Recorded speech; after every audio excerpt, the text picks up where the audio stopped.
The envelope arrived on a Tuesday afternoon, and my hands were still shaking from the morning's physiotherapy when I saw the return address. Ministry of the Attorney General, Edmonton. I had to set it down on the kitchen counter because my fingers couldn't manage the flap. My home care nurse, a patient woman named Deborah who'd been with me since the accident, noticed my color draining and asked if I needed to sit. I didn't answer her. I was 63 years old. I'd survived a head-on collision with a transport truck on Highway 2 7 months earlier, and I had been certain that nothing in this world could hit me harder than the moment I woke up in the Foothills Medical Center and learned I might never walk again. I was wrong. That envelope was worse. I got myself into the kitchen chair with Deborah's help, and I tore it open with my teeth because my right hand still wasn't reliable. The letter inside was from a law firm in Calgary I'd never heard of, and it informed me that my only daughter, Caroline Whitford, was filing for emergency conservatorship of my person and my estate. She was claiming that I had been verbally and emotionally abusive to her over a period of 14 months, that I had threatened her children, and that my mental capacity had deteriorated to the point where I could no longer manage my own affairs. She was asking the court to transfer control of my home in Okotoks, my investment accounts with RBC Dominion Securities, and my majority stake in the excavation company I'd built from nothing over 37 years. Attached to the claim were transcripts of phone calls, 17 of them, calls I had allegedly made to her between October and the week prior. I sat in that kitchen chair for a long time, with Deborah quietly making tea behind me, and I read those transcripts 3 times. The voice on the page was mine. The cadence was mine. There was a phrase I used, a little tick of saying, "Look here now," when I wanted to make a point, and it appeared 14 times across those calls. There were references to things only I would know. My late wife's name, Marguerite. The nickname I used for Caroline when she was little, which was Birdie. The pet name for our old Labrador, a dog who died in 2009. Everything was there, and every single word of it was poison. The man on those pages was calling my daughter a worthless failure, threatening to cut her children out of the will, telling her that her husband was a leech, and in 3 separate calls, making references to the insurance payout from my accident, and how he'd rather see her dead than benefiting from it. The thing is, I hadn't made a single one of those calls. I couldn't have. For 11 of the 14 months in question, I had been either unconscious, sedated, in surgery, in a neurorehabilitation ward in Calgary, or recovering in a long-term care facility in High River with my vocal cords partially paralyzed from the intubation. I had regained the ability to speak in full sentences only 4 months ago. Before that, I could manage maybe 20 words before my throat gave out and I started coughing. I have the medical records, thick binders of them, every dose of fentanyl, every consultation note, every speech therapy session cataloged by date and time. And yet here was a document, submitted to the Court of King's Bench of Alberta, claiming that this broken old man had been on the telephone for sometimes 40 minutes at a stretch, verbally abusing his own flesh and blood. Let me tell you about my daughter, because you need to understand who Caroline is before the rest of this makes any sense. She is my only child. Her mother and I tried for years before she came along, and when Marguerite finally got pregnant at 39, we thought the sun rose and set on that baby. I named her after my grandmother, who'd come over from Cornwall in 1924 and worked in the kitchens of the Banff Springs Hotel. Caroline was a bright girl, top of her class at Bishop Carroll High School in Calgary. She went to the University of Alberta for economics, did a master's at Queen's, and for a while she worked as a commercial banker in Toronto. Then she met Trevor, and everything changed. Trevor Manning came into my daughter's life about 12 years ago. I didn't like him then, and I like him less now. He was one of those men who spoke about money the way a hungry man speaks about food, with this flicker in his eye that told you the only thing standing between him and yours was your own vigilance. He'd had 2 previous marriages end in bitter settlements. He had a business that was perpetually about to take off, but somehow never did, something involving short-term rental properties and some kind of online investment seminar. When Caroline married him, Marguerite and I held our tongues. When they moved back to Alberta 4 years ago to be closer to family, as Caroline put it, I started to wonder why a couple with their alleged financial situation needed to be so close to her aging parents. Marguerite passed in the spring of 2024. Pancreatic cancer caught too late, gone in 11 weeks. I nearly went with her. The grief unmade me for about a year. I sold off parts of the business, promoted my longtime foreman, Dev Singh, to run the day-to-day, and I tried to find a reason to get out of bed each morning. Caroline was distant during that time. She came to the funeral, she helped me clear out her mother's closet, and then she was gone again. Trevor had opinions about the estate. Very firm opinions, delivered to me in the parking lot of the Chinook Center in a voice that made me finally understand what my daughter had signed up for. He wanted to know when the trust would be finalized. He wanted to know about the insurance policies. He wanted to know why my lawyer was dragging his feet, in his words, on the transfer of certain assets. I told Trevor that my affairs were my own, and I walked away from him. That was about 16 months before the accident. The accident itself happened on a Thursday morning in late March of 2025. I was driving north on Highway 2 to a job site near Red Deer when a semi coming the other way blew a tire, crossed the median, and hit my F-250 almost head-on. They told me later that the fire crew had to cut me out with the jaws of life, that my heart stopped twice on the way to Foothills, and that the trauma surgeon, a Dr. Okafor, kept me on the table for 19 hours rebuilding my pelvis, my left femur, 3 vertebrae in my lower back, and whatever he could salvage of my right lung. I was in a medically induced coma for 9 days. When I woke up, I couldn't remember my own name for the first 3 hours. I couldn't remember Marguerite was dead until the chaplain came in and told me, and I had to grieve her all over again like it was fresh. The road back was brutal. I spent 6 weeks in the ICU, then another 4 months in the acute care ward. I had 3 additional surgeries. I contracted a hospital-acquired pneumonia that nearly finished what the truck started. For the first 2 months after the coma, I communicated by blinking and by writing with my left hand on a clipboard, because my right arm was immobilized and my throat was still recovering from the tracheostomy. When I was finally moved to the rehabilitation hospital in Calgary in July, I was a 132-pound version of the man who'd climbed into that pickup. I'd weighed 240 before the accident. I had to learn to walk again. I had to learn to swallow again. For a long stretch, I had to relearn how to hold a coffee cup without dropping it. During all of this, Caroline visited me perhaps 5 times. I remember each visit with painful clarity because I had so little to fill my days with. 2 of the visits were brief, in and out within half an hour. On one of them, Trevor came with her, and he spent most of it in the hallway on his phone.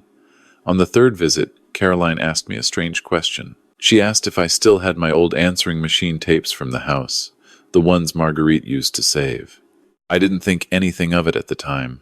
I told her they were in a box in the basement, and she nodded and said she was feeling sentimental. On the 4th visit, she brought her kids, Hannah and William, and the grandchildren climbed onto my hospital bed and cried when they saw how thin I'd gotten. On the 5th visit, she came alone, and she asked me if I'd given any thought to simplifying my estate. She said it just like that, simplifying, as if a lifetime of work was a closet that needed decluttering. I told her I was a little busy trying to learn to breathe on my own, and she left within the hour. I came home to Okotoks in October. My house had been fitted with grab bars and a chair lift by then. Deborah started 4 days a week. I had a rotation of 3 physiotherapists. My lawyer, a man named Gordon Leclerc, whom I'd trusted for 20 years, came by once a week to brief me on the business. Things were, against all odds, stable. Dev was running the company beautifully. My investments had recovered from the rough patch in early 2025. The insurance settlement from the trucking company had come in at a figure that made me sit down the first time I heard it. I was going to be all right. Damaged, yes, permanently, but all right. And then the envelope arrived. Gordon came over the next morning, and we went through the filing together. His face got darker and darker as he read. When he finished, he set the papers down on my kitchen table and said something I'll never forget. He said, "These transcripts are going to destroy you unless we can prove they're fake, and even then they're going to cost you your relationship with your daughter forever." I told him I didn't care about the cost. I told him I needed to understand how this had happened. How had someone, and by someone I meant my birdie, produced 17 telephone conversations in my voice that I had never had. Gordon is not a young man. He came up through the old ways of lawyering, when a handshake meant something and you didn't need to know what a deepfake was. But he had a son in his mid-30s who worked in cybersecurity for a bank in Vancouver, and Gordon called him that very afternoon, put him on speaker. The son, whose name was Mark, listened to our description of the transcripts and the supposed recordings, and then he asked one question.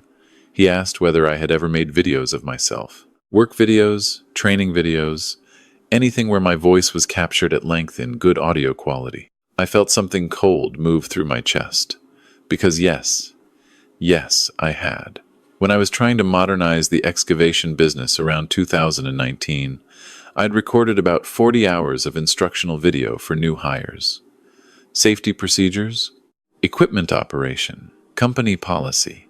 Those videos were on our company server, but they were also on a public YouTube channel we used for recruitment. Anybody with an internet connection could download 40 hours of my voice, clear as day, in every intonation I possessed. Mark said the word I'd been dreading. He said, "Dad, your client is being framed with a voice clone." Gordon looked at me across that kitchen table, and I looked at him, and then I started to laugh. It wasn't a happy laugh.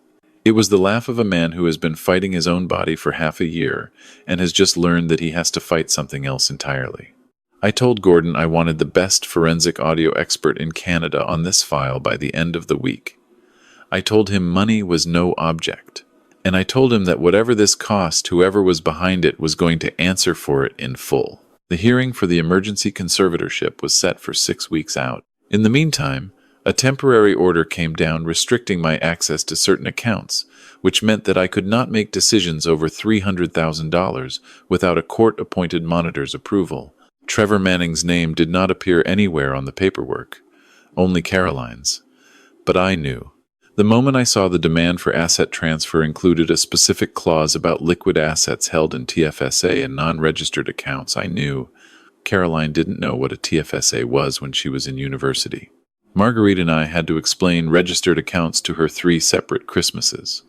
That phrasing, that structure, that knowledge of exactly where to cut, that was Trevor's hand on the document. Gordon retained a forensic audio specialist from the University of Toronto, a woman named Dr. Farida Rahimi, who'd testified in several high-profile cases involving manipulated recordings. She spent 2 weeks with the transcripts and the underlying audio files, which we had obtained through disclosure.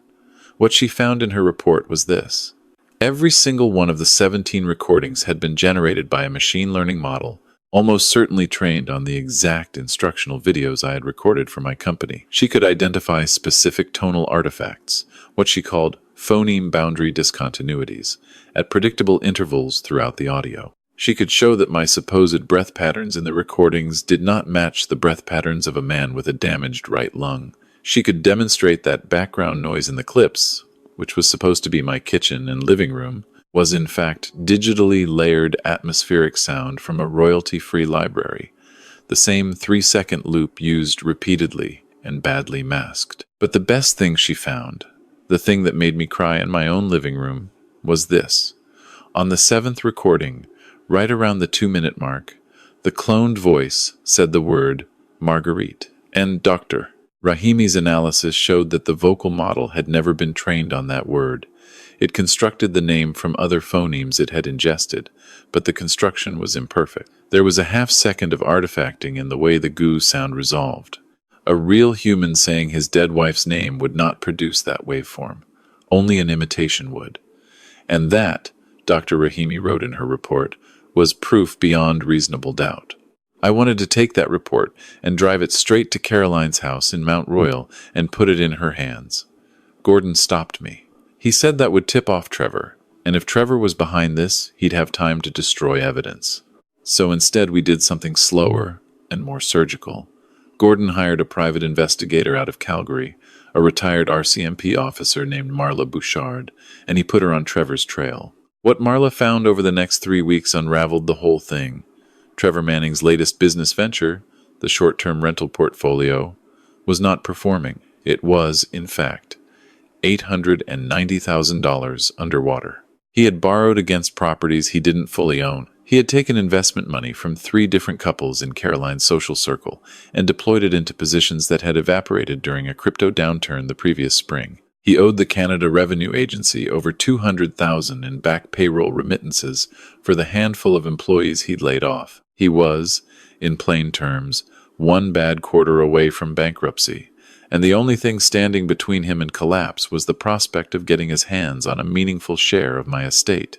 But Trevor had done something else, and this was the part that broke me.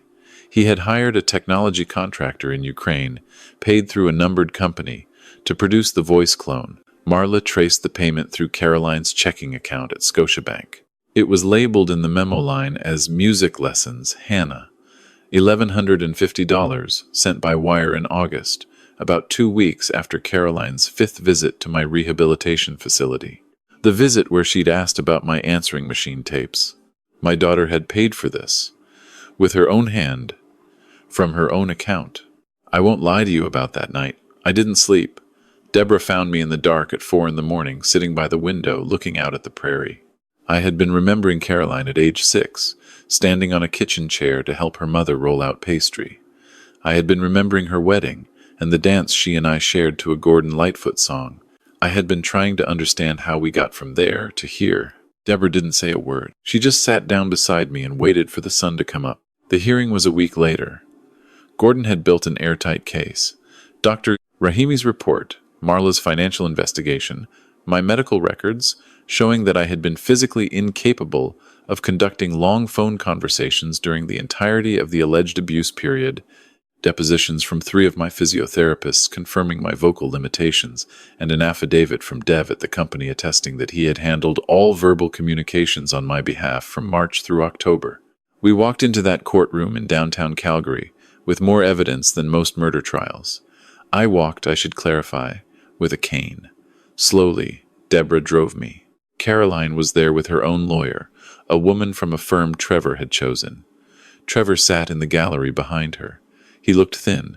Not sick thin, but hunted thin, the way a man looks when he has been awake too many nights calculating numbers that no longer add up. Caroline would not meet my eye. She kept her hands folded in her lap and her jaw set, and she looked every inch her mother's daughter, except that Marguerite would have died before doing what she was doing. Gordon began by filing Dr. Rahimi's report. He called Dr. Rahimi as a witness, and for 3 hours she walked the court through exactly how the recordings had been fabricated. She played clips. She showed waveforms on a large screen. She demonstrated the phoneme artifacts.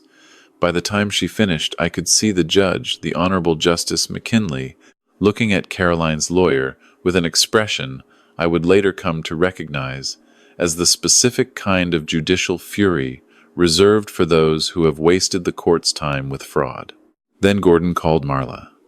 She laid out the financial picture, the failing rental portfolio, the missing funds from Trevor's investors, the Ukrainian contractor, and finally the wire transfer from Caroline's account with the memo line about music lessons.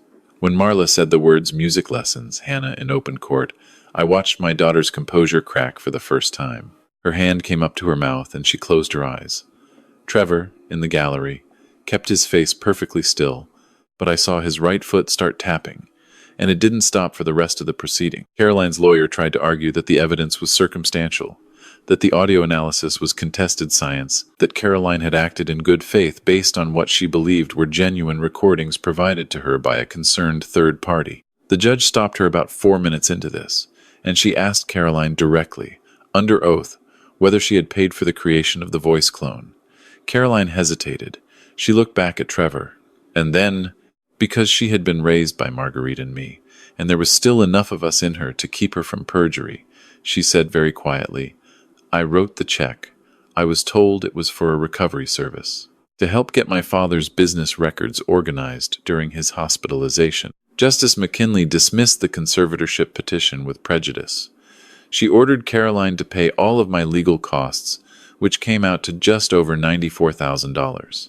She referred the matter to the Calgary Police Service for investigation of fraud, uttering a forged document, an attempt to obstruct justice, and she issued a statement from the bench that I will remember for the rest of my life. She said that in 31 years on the bench, She had rarely seen a clearer case of an elderly, vulnerable Canadian being weaponized against by those who should have been his protectors, and that if the criminal investigation bore out what the civil proceeding had revealed, she hoped the Crown would pursue charges to their fullest extent. They did. Trevor was arrested 4 months later, after the RCMP's Financial Crimes Unit completed their investigation. He was charged with fraud over $5,000, uttering a forged document, identity theft, and conspiracy. The trial is still pending as of this spring, but his lawyer has been hinting at a plea arrangement that would involve 18 to 30 months in a federal institution. The Ukrainian contractor, it turned out, was part of a broader fraud ring that the RCMP had been investigating for other matters, and Trevor's payment trail ended up contributing to arrests in 3 other countries. Caroline has not been charged. The Crown decided that her culpability was insufficient, given that she had been manipulated by her husband and had believed, or convinced herself to believe, that my behavior after the accident had genuinely changed. I don't fully accept that framing. My daughter is an intelligent woman. She knew what she was signing. But I also know that Trevor worked on her for years, isolated her from friends, controlled her information about me, and planted seeds of doubt during every visit and every phone call. I can see the shape of what he did to her, even as I refuse to excuse her part in it. She came to my house in Okotoks 2 months ago, alone, in her own car, with no warning. Deborah let her in and gave us the living room. Caroline sat on the couch where her mother used to read on Sunday mornings, and she cried for 40 minutes before she could speak. When she finally did, she told me she had been served with divorce papers by Trevor's new lawyer, on the grounds that she had destroyed his career with her testimony. She told me she was selling the house in Mount Royal to cover her legal fees and to repay my costs.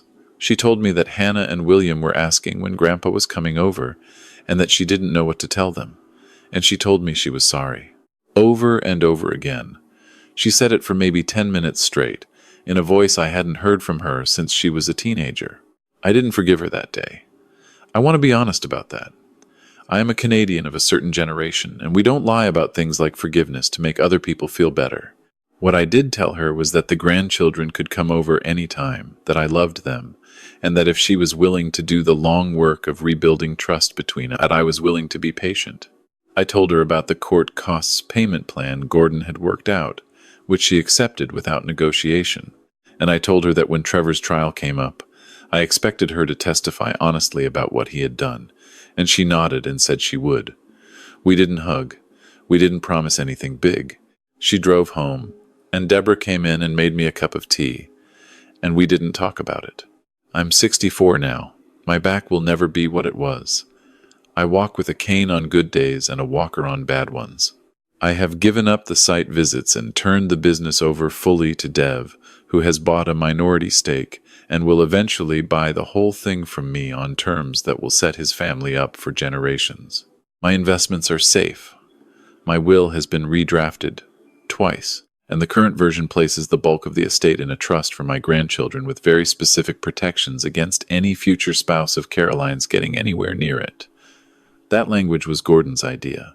I approved it without a second thought.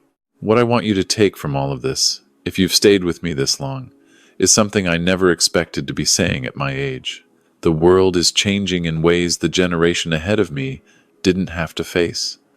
When I was 40, no one could clone your voice. When I was 50, no one could fake a video of you doing something you never did. When I was 60, a court would have laughed at the suggestion. That world is gone. The tools are in everyone's hands now, and the people who would use them against you are often the people closest to you, the people who know where your voice is stored and what your weaknesses are, and when you are too sick to defend yourself. So here is what I tell the men and women my age when I get the chance. Keep records of everything. Keep medical documentation in a place your lawyer can access. If someone you love asks a strange question about old tapes, or old voicemails, or old videos of you, pay attention. Don't assume your family will protect you from the worst version of your family. And when something feels wrong in your gut, the way that envelope felt wrong in my hands before I even opened it, trust that feeling. Get a lawyer. Get a doctor. Get a witness. Don't wait. The law in this country is slow, but it is real. And the truth, if you have the resources and the will to prove it, still matters in a Canadian courtroom. It mattered in mine. It will matter in yours. You just have to live long enough and fight hard enough to make it through to the other side, where the weight of what you've carried finally, at long last, falls from your shoulders and you can stand up straight again. Or in my case, as straight as the doctors say I'll ever stand. Which, I've come to learn, is straight enough.